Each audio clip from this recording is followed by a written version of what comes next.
chacun, dans votre expérience, pour répondre à ces besoins, comment vous faites? Dans la pratique, comment on fait? Et je vous propose de nouveau d'écouter les étudiants. Qu'est-ce qu'ils vivent? Comment on les évalue? Comment ça se passe? Alors, je vous propose de regarder l'interview des étudiants. Comment vos profs vous évaluent, les outils ou les méthodes d'évaluation que vous avez rencontrées dans votre scolarité? Alors j'ai parlé des quiz pendant le cours, des quiz du coup en ligne quand on était chez nous en cours à distance, les examens sur table. Très souvent des dispositifs assez traditionnels, une interrogation écrite, des questions. C'est très récent pour moi les QCM. Je pense pas que les QCM soient révélateurs et très utiles. J'ai eu une expérience que j'ai bien aimée, c'était en cours d'anglais. On a eu des interros orales et on simulait une réunion. Donc on avait chacun un rôle dans la réunion. C'était très intéressant parce que c'était une situation qu'on pourrait avoir dans la vie réelle en entreprise. Des quiz pendant le cours. Il y a eu des quiz du coup en ligne quand on était chez nous en cours à distance. Les examens sur table. J'ai vu des professeurs qui faisaient des évaluations plus régulières. Donc ça permettait de se forcer un peu à se remettre dans son cours de façon plus régulière, qu'on revient plusieurs fois vers son cours, et donc qu'on retient d'une meilleure façon. Alors là, on voit le retour des étudiants de première année, donc ils n'ont peut-être pas vécu toutes les évaluations possibles. Alors je reviens vers Famille, les 3 points évoqués tout à l'heure, justement sur les besoins d'évaluation en finance pour correspondre aux besoins de l'attente du marché du travail. Comment ça se passe? Quel dispositif utilisé dans ces cours-là? Alors, je commencerai par revenir à ce que disait David tout à l'heure, c'est-à-dire dans l'industrie de la cuisine, on apprend en faisant. J'ai envie de dire, en fait, dans n'importe quelle discipline, on doit faire la même chose pour évaluer. C'est-à-dire la meilleure façon d'apprendre des choses, c'est des mises en situation, c'est de pratiquer. Alors, on peut penser que la finance, c'est une matière froide, c'est des chiffres. Non. C'est la science de l'interaction. C'est une science humaine, ce n'est pas une science exacte. Les outils, les formules, les mathématiques, c'est des outils d'aide à la décision. Mais à la fin, quel est l'ultime objectif en fait, de la finance? C'est d'aider 2 parties prenantes à trouver un accord. Quelqu'un qui a un besoin d'argent, l'autre en fait, qui a un excédent d'argent, il faut trouver un terrain d'entente. Et ça ne se fait pas seulement avec des formules. D'accord? Et donc, dans mes cours, on fait pas mal de mise en situation. Donc pour revenir maintenant à ta question, Luc, comment on l'évalue? Moi je pense en fait que l'évaluation commence déjà dans le cours et non pas en fait dans les examens qu'on peut leur faire. D'ailleurs, j'aime bien appeler les examens qu'on fait contrôle de connaissances. On va là dans les évaluations formatives alors. Voilà, c'est ça. Mais l'évaluation, elle commence dans le cours avec des mises en situation, avec des jeux de rôle, avec en fait de la pratique, avec des exemples concrets pour faire créer des ponts entre la théorie et la pratique, permettre à l'étudiant en fait de se projeter, de voir quelle est l'utilité de ce qu'il est en train de faire. Autrement, en fait, on reste dans l'abstrait. Alors maintenant, sur les modalités techniques, alors là, je parle encore une fois de finance, ils ont un contrôle assez régulier et donc là, on va parler du digital. Et le digital chez nous, il n'a pas commencé avec le Covid, il a commencé depuis 10 ans maintenant. En fait, tu le sais, on utilise une plateforme qui s'appelle MyFinanceLab qui permet en fait à l'enseignant de donner des challenges aux étudiants. C'est des exercices, c'est des questions ce qu'on appelle des questions de raisonnement critique. Et donc, à chaque fin de session, ils ont une série d'exercices à faire pour justement essayer de revoir les concepts qu'on a fait et préparer la suite. Donc, il y a un contrôle continu qui n'est pas nécessairement noté et qu'ils font à la maison. Alors, il faut préciser que MyFinanceLab, c'est un éditeur qui lui-même a créé des contenus qui ont été validés par les professeurs. Qui sont liés en fait au livre de référence que nous utilisons. Donc, le livre qui s'appelle Finance d'entreprise, et donc les auteurs, ils font des exercices à la fin de chaque chapitre, et donc avec l'éditeur, ils ont développé cette plateforme digitale qui permet aux étudiants donc de travailler par eux-mêmes et de pratiquer tout ce qu'ils ont appris en cours. Donc ça, c'est le premier volet de l'évaluation. Et je vous ferai noter que les étudiants, ils vont travailler chez eux, donc ils peuvent travailler en groupe, ils peuvent travailler individuellement, il n'y a pas la pression de la note. Pourquoi? Parce que moi, ce que je leur dis, le plus important, en fait, c'est d'apprendre. Et quitte à travailler en groupe, il n'y a aucun problème. Même si on va vous noter, la note, en fait, elle va être peut-être plus élevée. Et d'ailleurs, la moyenne est très élevée. Mais moi, je leur dis, eh bien, c'est pas grave, parce que dans la vraie vie, vous allez travailler en équipe. Vous allez travailler peut-être avec des gens que vous ne connaissez pas. Donc, il faudra commencer dès maintenant à apprendre à travailler en équipe. Et puis après, vient l'examen final. Alors, je ne sais pas si peut-être on va en parler un peu plus dans le Alors, détail. on aura l'occasion de parler justement des examens Oui. en ligne, examen final, donc on aura l'occasion d'y revenir. Très bien. Je rajouterai juste un point avant de laisser la parole. Je ferai une distinction entre l'examen en ligne ou examen sur table, l'examen final, qui est un contrôle de connaissances, et les différents challenges qu'on leur donne, qui sont des études de cas. D'accord ? Pourquoi? En finance, il y a beaucoup de calculs, il y a beaucoup de travail sur Excel. Donc, si en fait on faisait dans un examen beaucoup d'Excel, beaucoup d'exercices, etc., on va mettre la pression sur l'étudiant, alors que dans la vraie vie, en fait, il va avoir le temps. Donc là, l'idée, c'est de se dire, OK, pour appliquer toutes les formules que vous avez apprises, vous pouvez travailler en groupe, à la maison, sans avoir la pression de la note. Donc en fait, il y a énormément de cas pratiques, d'études de cas sur lesquels ils vont travailler à la maison. Et c'est la meilleure façon pour moi pour qu'ils exercent. Donc là, on n'est pas du tout dans la contrainte, on n'est pas du tout en fait dans la pression de la note, qui peut parfois être préjudiciable pour le processus d'apprentissage. Alors, donc justement, la note n'est pas importante, on insiste sur l'apprentissage lui-même, les savoirs, on est plus donc dans l'évaluation formative dont parlait Rémi tout à l'heure. Et donc pour vous, alors justement, cette évaluation formative, et les autres aussi, dans la pratique, ça se passe comment? À la fois en termes de dispositifs, de temporalité, comment vous évaluez? Alors à Télécom Paris, on a beaucoup d'apprentissage par projet. Ce qui permet de mettre en situation professionnelle, donc on rejoint l'aspect compétences. Bien sûr, on a le traditionnel examen sur table. Donc sur vos étudiants, ils parlaient des examens sur table, ça c'est très traditionnel. Je dirais qu'on en a peut-être un tiers, peut-être un petit peu plus, ça dépend des années. Ils ont parlé des quiz. Ouais. Ça, je trouve que c'est quand même bien pour se positionner en formatif, c'est-à-dire tout le long de la séquence. Pour se positionner, si on fait des petits quiz, c'est assez rapide, on a un feedback assez rapide pour les étudiants et pour les profs. Ils ont parlé des oraux en anglais, donc ça c'est très bien aussi, c'est une mise en situation presque professionnelle. Tout ça, bien sûr, on le fait. Et dans l'approche projet, bien sûr, il y a les critères d'évaluation en projet, mais il y a l'évaluation des soft skills, donc les savoir-être, les savoir-faire. Et ouais, on a plus de la moitié, en tout cas dans certaines filières de mon école, plus de la moitié des évaluations qui se fait en mode projet et donc plutôt formatif, continu avec du conseil, du coaching, mais on voit ce qui se passe. Puis finalement, on a tout un tas de critères, mais qui sont sur l'évaluation des soft skills et des savoir-faire. Alors ça veut dire aussi, le résultat, l'étudiant, il aura quoi? Il a une note, mais même si ce n'est pas important, il a un feedback. Alors, il a un feedback, et je pose aussi la question à tout à l'heure. Donc, comment il récupère ce feedback? Là, on a la chance à Télécom Paris d'avoir le meilleur taux d'encadrement de toutes les écoles et toutes les universités en France. Donc, je suis dans une situation exceptionnelle. Je peux avoir...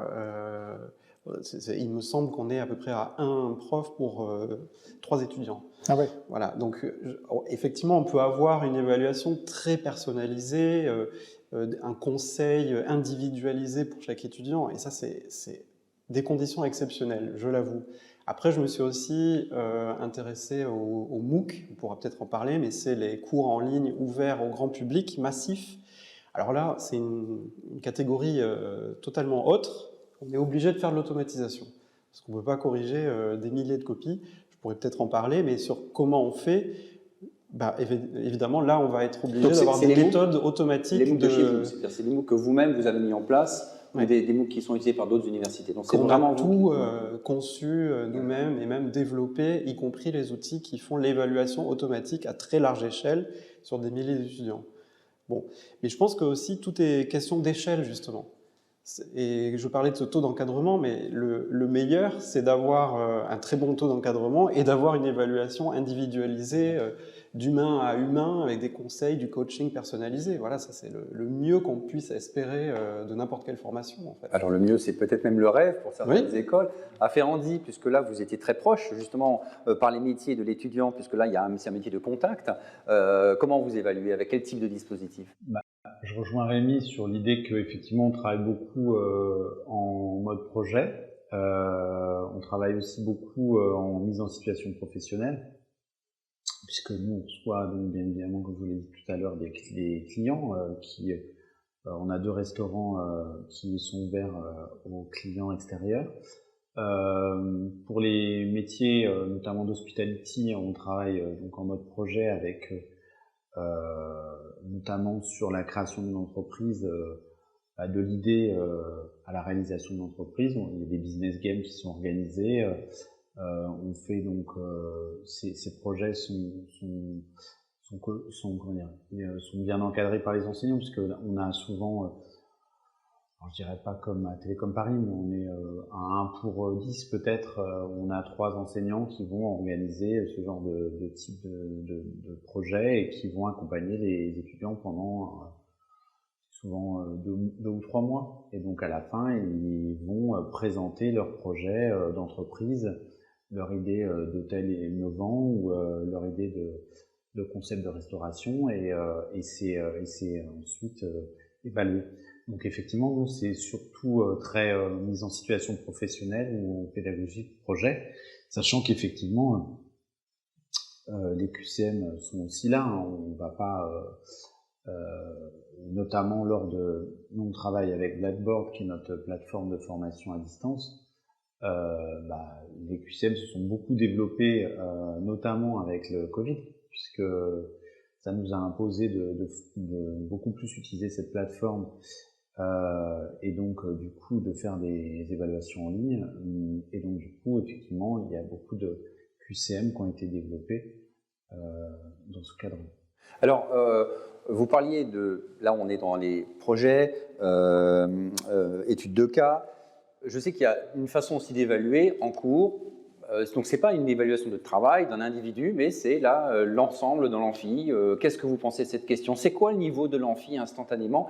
Et je crois que Famille, justement, toi, tu utilises des outils en ligne, enfin des outils numériques qui permettent de dire à un instant T, voilà, l'amphi, où il se situe. Donc, c'est l'amphi dans le sens, c'est ma classe, mais où ils en sont actuellement. Est-ce que tu peux en dire 2 mots là-dessus? Oui, bien sûr. Alors, je pense que je ne prendrai pas trop de risques de citer la marque qu'on utilise, qui est WooClap. Hein. On l'utilise aussi. Oui, voilà. Alors, WooClap, pour moi, en fait, c'est une des externalités positives du Covid. C'est-à-dire, j'ai découvert ça avec le Covid et quand on a commencé à faire des cours en ligne. Et donc, j'ai essayé de réfléchir à un outil qui... Rappelez comment ça fonctionne. Oui, voilà le principe. Ouais. En fait, j'ai essayé de réfléchir à un outil qui me permettait d'améliorer l'interaction, parce que les gens étaient chez eux, moi j'étais loin, donc on était à distance. Et l'idée de WooClap est venue, c'est imposé, c'est l'idée de faire des sondages. Donc WooClap, en fait, c'est pas la seule. Ce n'est pas le seul outil de sondage. Donc ça nous permet de poser des questions et les étudiants peuvent répondre d'une manière instantanée aux questions qu'on leur pose. Et ce que je trouve génial dans cet outil, qui est très facile d'utilisation parce qu'il n'y a ni login ni mot de passe, donc c'est instantané. L'élément formidable avec cet outil, c'est que les étudiants peuvent répondre d'une manière anonyme. Donc ça veut dire quoi? Ça veut dire qu'ils peuvent prendre le risque de faire des erreurs, personne ne s'en rendra compte. Et ça, en fait, ça a été génial, parce que en fait, ça permet plein de choses. D'abord, plus d'interaction, plus de dynamique, plus d'attention. Plus de dynamique, par rapport à avant, il y a plus d'engagement. Clairement, la preuve en est, c'est que même après le Covid, lorsqu'on a repris des cours en présentiel, j'ai continué à utiliser cet instrument. D'accord ? Et donc, il a énormément d'utilité. Alors d'abord, on a dit en termes d'interaction, mais pour les étudiants, ça leur permet aussi de vérifier s'ils ont bien compris le concept ou pas. Et pour le prof, d'ajuster s'il trouve en fait que la majorité des gens ont répondu faux, enfin d'une manière erronée à la question ou au concept qu'on vient de discuter, qu'on vient d'aborder. Évidemment, c'est le moment pour le prof de remettre une couche et d'ajuster, d'adapter son cours. Est-ce que d'autres vous utilisez ce type de dispositif aussi dans vos cours? Alors, par exemple, Rémi? Moi, personnellement, non, mais on a des licences WooClap et il y a plein de profs qui l'utilisent pour dynamiser les amphis où on est plus nombreux. Mais en fait, très franchement, comme je vous l'ai dit, dans mon école, on a la chance de pouvoir réduire le nombre d'amphis. Et en fait, c'est très appréciable pour les deux parties, côté prof, côté étudiant. On a réduit il y a déjà quelques années de 30% le nombre d'amphis et on continue de le faire. Alors, il faut préciser, vous réduisez le nombre d'amphis, mais pas en réduisant le nombre d'étudiants. Non, c'est à peu près stable, même si on augmente, mais c'est très léger pour le moment. La plupart des écoles, c'est l'inverse. Ils sont obligés de faire des amphis plus grands parce que plus d'étudiants. Donc, vous avez plus d'étudiants quand même qu'avant. Je vous dis, c'est plutôt stable. Ouais, d'accord, ok. Nous, on est encore chanceux, Ouais. même si on sait que C'est le taux d'ici... d'encadrement qui reste. Ouais, on est à peu très près élevé. stable, même si dans nos objectifs, on va un peu augmenter le nombre d'étudiants dans les 5 ans. Ouais.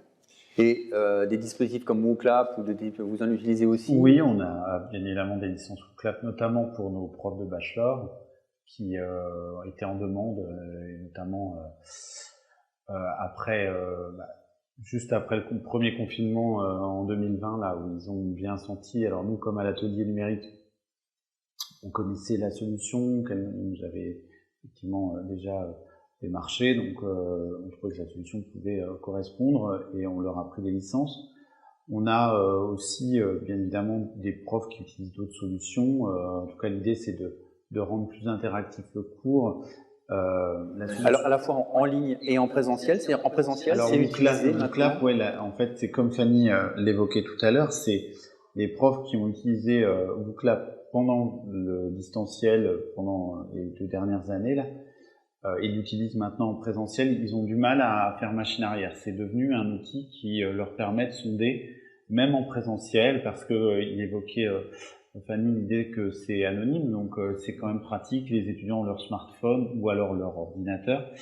Et donc du coup, ça développe vraiment l'interactivité. Vous voyez que ce côté anonyme a permis à augmenter la participation. Oui, mais alors là, encore une fois, c'est l'idée que les étudiants ont souvent peur de prendre la parole parce qu'ils ont peur de faire une erreur. Et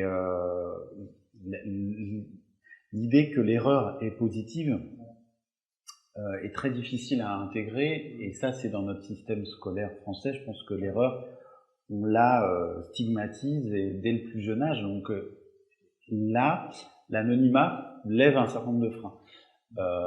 Et puis, on a d'autres outils qui ont été mis dans Blackboard, qui ont été intégrés à Blackboard, comme H5P, qui est un outil de...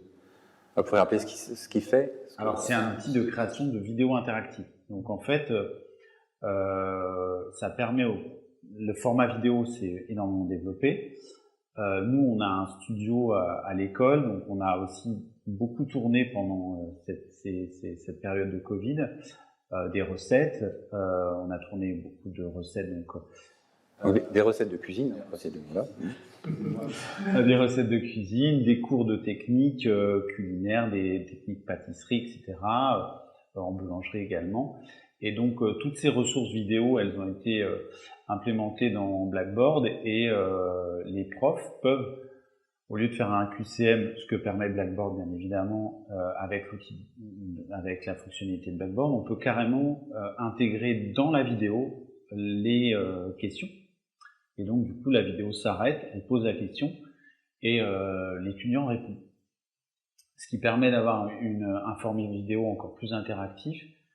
Au lieu de regarder la vidéo, ensuite de prendre son questionnaire et d'essayer de faire un va-et-vient entre la vidéo et le questionnaire, ce qui peut, pas forcément être très agréable. Donc du coup, ça a permis aussi de rendre un peu plus ludique, un peu plus interactif. Voilà, c'est ces outils-là qui restent que des outils, hein. C'est pas ce qui a permis. Il a fallu aussi repenser les évaluations. Donc on parle d'évaluer en ligne. Effectivement, nous évaluer en ligne lorsqu'il y a un TP. Penser à un TP en ligne, c'est compliqué. Donc il y a eu plein d'initiatives pendant ces périodes de confinement. Alors il y en a une que vous pouvez citer qui est intéressante sur qu'est-ce que vous avez dans votre frigo. Alors en fait, l'idée c'est qu'effectivement le prof a repensé, a restructuré son TP. Il a découpé tous les moments de sa séance de TP dans une journée de 7 heures de TP, il s'est dit effectivement qu'il y avait quand même un moment où ils allaient choisir des ingrédients. Donc, il s'est dit que ce moment où on étudie la recette, on lit la recette et on va y définir les ingrédients qu'il nous faut, pouvait être complètement fait en classe virtuelle la veille du TP qui allait être filmé. Donc en fait, il demandait à ses étudiants d'aller faire des courses, tout simplement, d'avoir ce qu'il faut chez eux. Et ensuite, cet enseignant se mettait en ligne donc sur la journée proprement dite où ils allaient concevoir la recette. Et donc il restait en ligne à disposition, mais voilà, il était derrière son ordinateur, mais il n'était pas forcément dans une classe virtuelle. Il était à disposition, soit via un forum, soit via la classe virtuelle, mais à disposition. Et les étudiants faisaient le TP. Et à différentes étapes, il y avait une classe virtuelle où il leur demandait où est-ce qu'ils en étaient, ce qu'ils pouvaient montrer également via leur smartphone, les webcams qu'ils avaient installées dans la cuisine. Donc chacun des étudiants avait aménagé sa cuisine. Et à la fin, il y avait le rendu du plat et voilà. Donc effectivement, ça a été repensé. Alors, on a fait aussi l'inverse, c'est-à-dire qu'on a mis le prof dans les cuisines de Ferrandi où il avait aucun étudiant et on filmait en live, comme on peut le voir dans plein d'émissions culinaires, le prof en train de faire sa recette, les différentes étapes, et les étudiants pouvaient suivre et faire en même temps via la classe virtuelle de Blackboard.